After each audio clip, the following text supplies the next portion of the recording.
Positive? Yeah. Well, positive that we went through. I mean, positive that we were able to endure second half. I mean, New York City is a very good team. They're well coached. Ronnie does a good job. That's why they're defending champions. And we had to survive. I thought the guy that just interviewed ahead of me had a monster game. I thought he kept us in the game.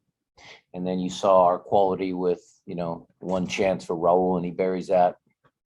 So lots of things to take away. But what I always say to my team, you always have to enjoy the moment, live in the moment, and then we'll, watch the tape and do all the things that we always do to see what we can really take out of the two games and apply that to the rest of the year. So let me correct you first. The club has accomplished a lot, starting with Zig. Starting with 4 Open Cups. It's not me, it's the club. Okay. So based on that, yes, it's a trophy that the club certainly covets. I think that's something that we have, made public. And I think Garth when he came here, said it was a goal of ours. The constant theme throughout this club, the culture of the club, is to win every game, every trophy, every competition. We take all the games seriously. We don't buy the excuse where if you commit to one tournament, you can't proceed or do well in the other. We don't buy that. That's something that's the ethos we try and push into our younger players, because we're going to have a bunch of younger players come on and play against Miami, but the expectation there is still to win. And so what am I expecting? What are the challenges of facing Pumas? I mean, we'll again dive into that, maybe on the plane ride home. But we're certainly going to enjoy the moment and, start thinking about things after Miami.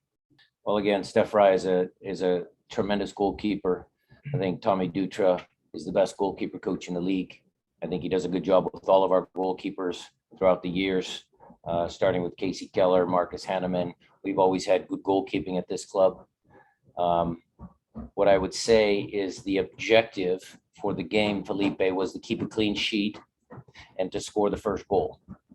And so we achieved one of our objectives, which was to score first, because had they scored, they only needed 2-0. So if they score first, it becomes a completely different ballgame. They have confidence, their momentum, everything shifts. But when we scored that goal, gave us a little bit of momentum, a little bit of confidence. But then again, credit to Ronnie and his team. I thought at halftime he came out and they were on top of us and they made it challenging. And when they scored the goal, then it became again, a little bit of a stay alive. But again, our team persevered. One of the first things that I wanted to ask you is looking ahead on the finals. Juan Ignacio Dineno and Javier Arraga were teammates in Barcelona of Ecuador, and Juan Ignacio Dineno has been a Atletico scorer in this Champions League tournament. Are you looking to take any informations, and how are you going to prepare for the final? Well, we'll prepare for a very good Pumas team. We obviously watched the game last night. We've been keeping track of the other teams in this tournament. He is a very talented player. Maybe that gives Javi a little bit of extra momentum. Maybe there's a little bit of, mano y mano there. We'll see.